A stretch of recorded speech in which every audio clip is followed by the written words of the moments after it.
Hello students, this is our class 11th chemistry chapter first part 2. So in the previous video I have discussed about the physical classification of matter. So according to the physical classification of matter, matter can exist either in solid state, liquid state and gaseous state. And in this video I will discuss about the chemical classification of matter. So, according to the chemical classification, matter is divided into two categories. One is the pure substance, and another is the mixture. And pure substance is further divided into two categories. One is the elements, and another is the compounds. Similarly, mixtures is also divided into two categories. One is homogeneous mixture, another is heterogeneous mixture. So, I will discuss each classification in detail. So let us move forward. तो सबसे पहले मैं आपको बताऊंगा कि pure substance क्या होते हैं. A pure substance is one which is made up of only one kind of particle.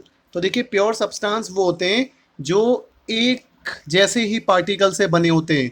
मतलब प्योर सब्सटेंस वो सब्सटेंस होते हैं जो एक जैसे पार्टिकल से बने होते हैं. फॉर एग्जाम्पल शुगर, जैसे हमारी चीनी हो गई, गोल्ड सोना हो गया, आयरन लोहा हो गया, पानी हो गया. तो ये जितने भी सब्सटेंस हैं ये सभी एक जैसे पार्टिकल से बने होते हैं. एक जैसे पार्टिकल्स मतलब एक जैसे एटम्स या मॉलिक्यूल से बने होते हैं. For example you can see in this diagram. आप इस डायग्राम में देख सकते हो, यहाँ पे आपको चीनी दिख रही होगी, शुगर के क्रिस्टल्स आपको दिख रहे होंगे. तो देखिए अगर आप शुगर के क्रिस्टल्स को देखते हो तो शुगर के जो भी क्रिस्टल्स होते हैं, चीनी के सारे दाने जो होते हैं, जो क्रिस्टल्स होते हैं, सभी का जो शेप होता है और जो साइज होता है वो एक जैसा होता है, बिल्कुल सेम होता है ना. सो sugar is a pure substance. Pure substance मतलब सारे पार्टिकल्स एक जैसे होते हैं. That is called a pure substance. इसी तरीके से अगर आप वाटर लेते हो, पानी मतलब H2O, अगर आप एक ग्लास पानी लेते हो तो एक ग्लास पानी में सारे के सारे मॉलिक्यूल्स किसके होंगे? H2O, वाटर के ही होंगे, और किसी एलिमेंट का कोई एटम नहीं होगा. सो this is called a pure substance. इसी तरीके से अगर आप नमक लेते हो, common salt, that is called NaCl. अगर आप नमक लेते हो, NaCl लेते हो, तो NaCl में सारे पार्टिकल्स किसके होंगे? नमक में सारे के सारे पार्टिकल्स नमक के ही होंगे. सो नमक is a pure substance. Okay, तो आप समझ गए होंगे प्योर सब्सटेंस क्या होता है, जो एक जैसे पार्टिकल से बना होता है. And that particle will be either atoms और मॉलिक्यूल. तो या तो सारे मॉलिक्यूल्स होंगे या एटम्स होंगे. ठीक है, जैसे कार्बन डाइऑक्साइड गैस होती है CO2.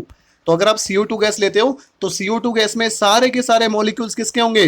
CO2 के. तो जैसे एक मॉलिक्यूल CO2 का, दूसरा मॉलिक्यूल CO2 का, इस तरीके से all the molecules are of CO2. So that's why CO2 is also a pure substance. देखिए नेक्स्ट जो क्लासिफिकेशन है, केमिकल क्लासिफिकेशन, एक तो होता है प्योर सब्सटेंस और एक होता है मिक्सचर.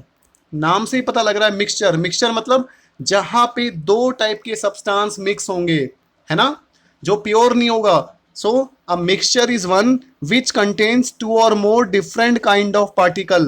तो मिक्सचर क्या होता है? जो दो या दो से ज्यादा तरीके के पार्टिकल जिसमें होते हैं, और पार्टिकल एटम भी हो सकते हैं, मॉलिक्यूल्स भी हो सकते हैं. एग्जाम्पल आप ले सकते हो, जैसे हमारा सॉल्ट सॉल्यूशन हो गया. क्या हो गया? हमारा सॉल्ट सॉल्यूशन हो गया. हमारी शुगर चीनी हो गई. इसी तरीके से हमारा मिल्क दूध हो गया.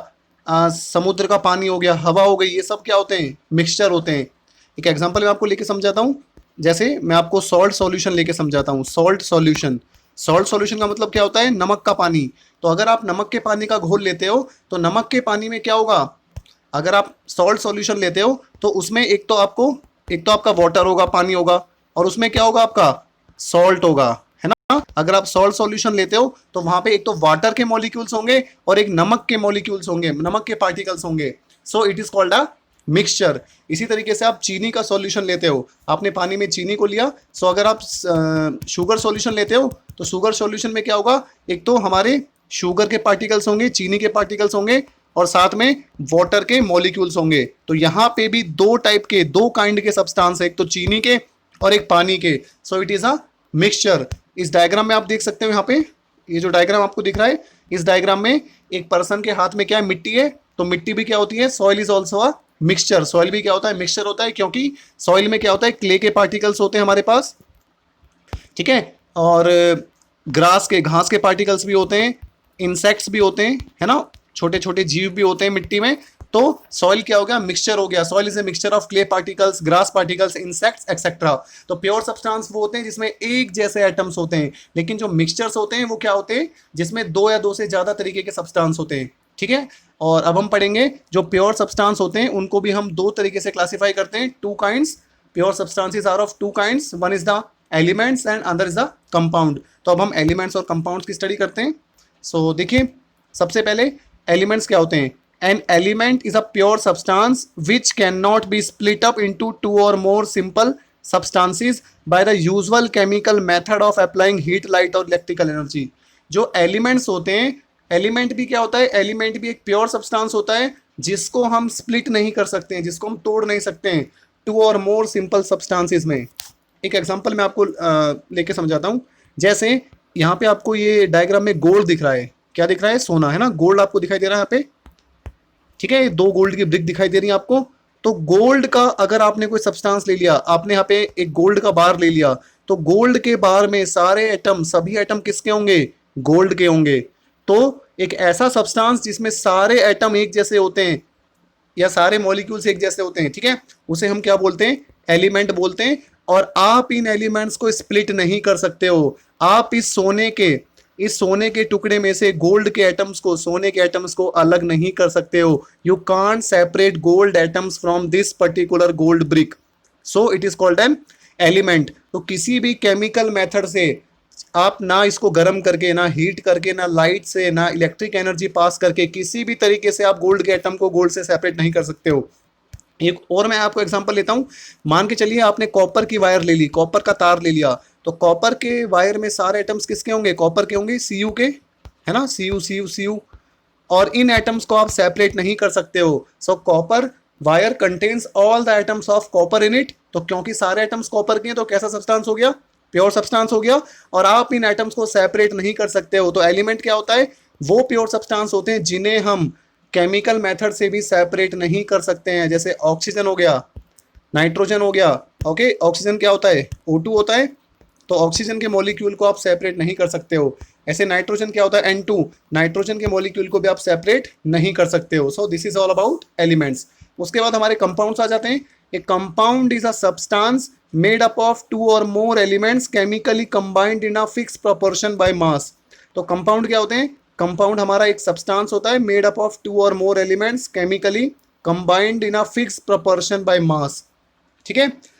तो कंपाउंड एक ऐसा सब्सटेंस होता है जो दो या दो से ज्यादा एलिमेंट से मिलकर बना होता है, एक फिक्स प्रपोर्शन में जुड़ा होता है, एक फिक्स मास उसका जुड़ा होता है। जैसे hydrogen H2 combines with oxygen O2 to form water H2O।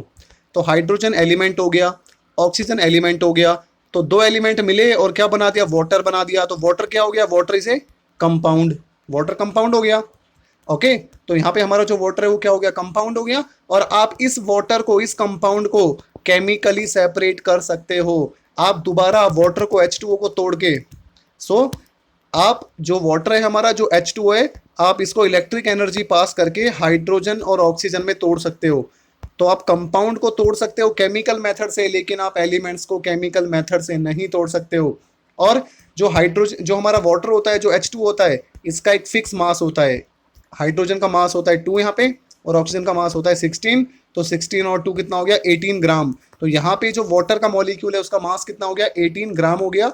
ये हमेशा फिक्स होता है, ये कभी चेंज नहीं होगा। चाहे आप पानी को ठूटी से भर लो, टैप से भर लो, चाहे किसी पौंड तालाब से ले लो, चाहे आप ओशन से ले लो, महासागर, समुंदर, कहीं से रेन वाटर ले लो, हमेशा जो वाटर होगा वो H2O ही होगा।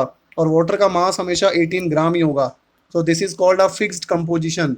हमेशा दो हाइड्रोजन के एटम और एक ऑक्सीजन का एटम मिलके एक वाटर का मॉलिक्यूल बनाएगा। तो कंपाउंड क्या होते हैं, जो दो या दो से ज्यादा एलिमेंट से मिलके बनते हैं। एक और एग्जांपल हम लेके चलते हैं। जैसे हमने CO2 का एग्जांपल लिया, कार्बन डाइऑक्साइड गैस का। तो कार्बन डाइऑक्साइड गैस भी किससे बनाए, दो एलिमेंट से मिलके बनाए। One is the carbon, another is the oxygen. Carbon का मास हमारा कितना होता है, 14। ऑक्सीजन यहाँ पे दो जुड़ रहे हैं, 32, ठीक है। तो इस टाइप से आप इनका मास भी निकाल सकते हो। इनका जो मास होता है वो फिक्स होता है, वो चेंज नहीं होता है यहाँ पे। ठीक है। सो CO2 में कार्बन का मास जो हमारा होता है, सॉरी वो 12 होता है, मैंने गलती से 14 लिख दिया, और ऑक्सीजन का एक का 16 होता है, दो का कितना हो गया, 32 हो गया। तो CO2 का जो मास होता है वो होता है 44 ग्राम, 44 ग्राम होता है। और ये जो मास होता है वो फिक्स होता है, चाहे CO2 गैस को आप लेबोरेटरी में रिएक्शन से आपको मिल रही है, चाहे एटमोसफेयर में CO2 हमें मिल रही है, what ever be the source, CO2 has always the mass of 44 gram. Okay, तो ये फिक्स मास रहता है, ये बदल नहीं सकता। ठीक है। और एक और हम एग्जांपल लेके चलते हैं, लास्ट एग्जांपल। जैसे मान के चलिए हमने CO2 ली है, सॉरी CO2 तो मैंने आपको समझा दिया, हमने लिया यहाँ पे NaCl, सोडियम क्लोराइड, जिसे हम नमक बोलते हैं, कॉमन सोल्ट है ना। NaCl को हम तोड़ के sodium plus chlorine chemical method से, इलेक्ट्रोलाइसिस के प्रोसेस से हम सोडियम NaCl को तोड़ सकते हैं, स्प्लिट कर सकते हैं, किसमें, सोडियम में और क्लोरीन में। सो कंपाउंड क्या होते हैं, जो दो या दो से ज़्यादा एलिमेंट्स से मिलकर बने होते हैं, और उन्हें हम केमिकल मेथड से तोड़ सकते हैं, फिजिकल मेथड से नहीं तोड़ सकते हैं। उन्हें गर्म करके, डिस्टिलेशन प्रोसेस से, या मैग्नेट के थ्रू, किसी फिजिकल मेथड से हम सेपरेट नहीं कर सकते हैं। हम इन्हें केमिकल मेथड से सेपरेट कर सकते हैं। केमिकल मेथड मतलब रिएक्शंस के थ्रू हम इनको सेपरेट कर सकते हैं, हीट लाइट पास करा के हम इनको सेपरेट कर सकते हैं। सो NaCl, जैसे इस डायग्राम में आपको दिख रहा है, इस तस्वीर में, ये जो तस्वीर है किसकी है, नमक की, NaCl की। सो NaCl is a compound. Okay, I hope you understand. तो हम आगे बढ़ते हैं। अब देखिए, जो हमारे एलिमेंट्स होते हैं वो भी फर्दर, उनका भी 3 में क्लासिफिकेशन होता है। एलिमेंट्स हमारे या तो मेटल्स हो सकते हैं, या नॉन मेटल्स हो सकते हैं, या मेटलॉइड्स हो सकते हैं। तो सबसे पहले हम पढ़ते हैं मेटल्स। तो a metal is an element that is malleable, ductile and conducts electricity. तो ये आप 10th क्लास में पूरा मेटल्स नॉन मेटल्स पढ़ चुके हो। मेटल क्या होते हैं, जो मेलेबल होते हैं, मेलेबल मतलब जिनको हम पीट पीट के पतली चादर में कन्वर्ट कर सकते हैं। और डक्टिल होते हैं, डक्टिल का मतलब क्या होता है, जिनको हम तार में कन्वर्ट कर सकते हैं यहाँ पे। और जो मेटल्स होते हैं, दे कंडक्ट्स इलेक्ट्रिसिटी। मेटल क्या करते हैं, इलेक्ट्रिसिटी को कंडक्ट भी करते हैं। मेटल में से इलेक्ट्रिसिटी पास हो जाती है, जैसे आयरन, लोहा हो गया, कॉपर हो गया हमारा, एल्युमिनियम हो गया, जिंक हो गया। तो ये सब क्या होते हैं, मेटल्स होते हैं। इसी तरीके से नॉन मेटल्स हमारे पास होते हैं। नॉन मेटल वो एलिमेंट होते हैं जो कि ना तो मेलेबल होते, तो नॉन मेटल्स को ना तो हम पीट पीट के पतली चादर में कन्वर्ट कर सकते हैं, ना ही हम उनका तार बना सकते हैं, और ना ही वो इलेक्ट्रिसिटी को या हीट को कंडक्ट करते हैं। ठीक है।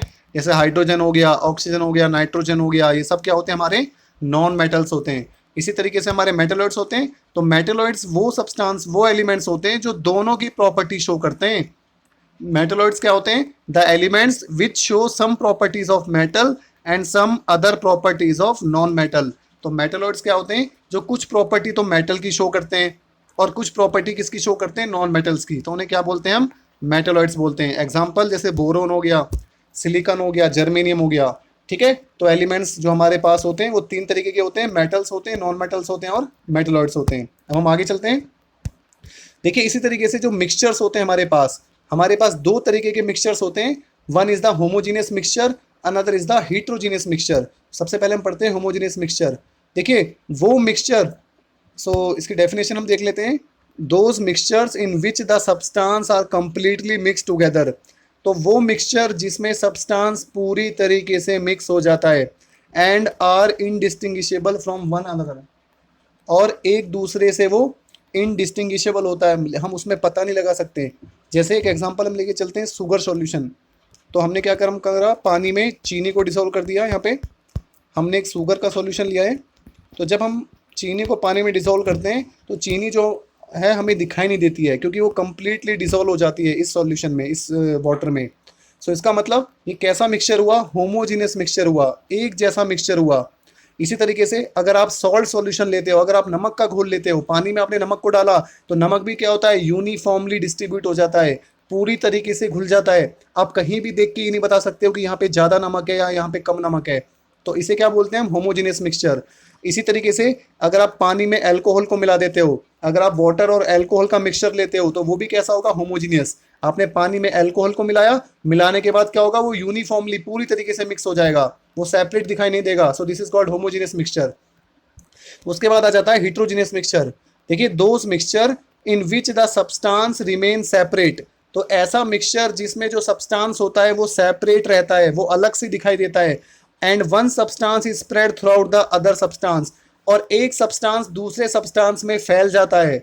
पूरी तरीके से स्प्रेड हो जाता है तो उसे हम क्या बोलते हैं, हिट्रोजीनियस।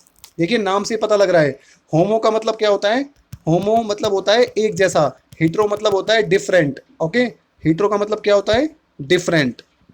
तो एक ऐसा मिक्सचर जिसमें सब्सटेंस मिक्स करने के बाद हमें अलग से दिखाई देता है, that is called heterogeneous mixture. जैसे आपने क्या काम करा, आपने पानी में चौक को डाला, ठीक है, आपने जैसे पानी में चौक को डाला तो चौक क्या होगा, आपको विजिबल होगा, आपको दिखाई देगा, चौक के पार्टिकल्स आपको स्प्रेड होते हुए दिखाई देंगे, फैले हुए दिखाई देंगे, पानी में मूव करते हुए दिखाई देंगे। सो आपको एक सेपरेट दिखाई दे रहा है, एक सब्सटेंस आपको सेपरेटली दिखाई दे रहा है, so that is called heterogeneous mixture. लेकिन ऊपर आपको जो डायग्राम दिख रहा है, इसमें हमने क्या कर रखा है, एक बीकर में कॉपर सल्फेट का सॉल्यूशन ले रखा है, ब्लू कलर का जो होता है। तो हमने पानी में कॉपर सल्फेट के सॉल्यूशन को डिसॉल्व किया, तो डिसॉल्व करने के बाद एक कॉपर सल्फेट का सॉल्यूशन कंप्लीटली यूनिफॉर्मली डिस्ट्रीब्यूट हो गया। आप कहीं भी देख के नहीं बता सकते हो कि यहाँ पे ज्यादा ब्लू है, यहाँ पे कम ब्लू है, नहीं, वो यूनिफॉर्मली एक जैसे डिस्ट्रीब्यूट हो गया। So this is called homogeneous mixture. Homo मतलब होता है एक जैसा, uniform, same throughout the mass, throughout the solution, ठीक है। और हिट्रोजीनियस मिक्सचर क्या होता है, जिसमें एक सब्सटेंस दूसरे में स्प्रेड हो जाता है और मिक्स नहीं हो पाता है। पानी में आप तेल को डाल दोगे तो तेल की एक सेपरेट लेयर बन जाती है, पानी नीचे होता है, ऊपर तेल होता है। सो this is called heterogeneous mixture. जो कीचड़ का पानी होता है, मडी वाटर होता है, तो उसमें पानी थोड़ा सा ऊपर होता है, क्ले पार्टिकल नीचे होते हैं, कीचड़ वाला जो ज्यादा कंसंट्रेटेड पार्ट है वो और नीचे होता है, तो कीचड़ का जो पानी होता है वो भी हिट्रोजीनियस मिक्सचर बनाता है ना। मिट्टी नीचे जमी होती है, पानी ऊपर होता है कीचड़ के पानी में, that is called heterogeneous mixture. आप मिट्टी में चीनी को मिला दो तो कहीं पे ज्यादा चीनी होगी, कम मिट्टी होगी, कहीं पे ज्यादा मिट्टी होगी, कम चीनी होगी, heterogeneous mixture. So this is about mixture. तो आज हमने क्या पढ़ा है, केमिकल क्लासिफिकेशन ऑफ मैटर, ठीक है। तो हमने दोनों वीडियोस में फिजिकल क्लासिफिकेशन और केमिकल क्लासिफिकेशन को खत्म कर लिया है। सो नेक्स्ट वीडियो में हम पढ़ेंगे जितने भी हमारे हमारे लॉज हैं, ठीक है। Okay, so thanks for watching the video.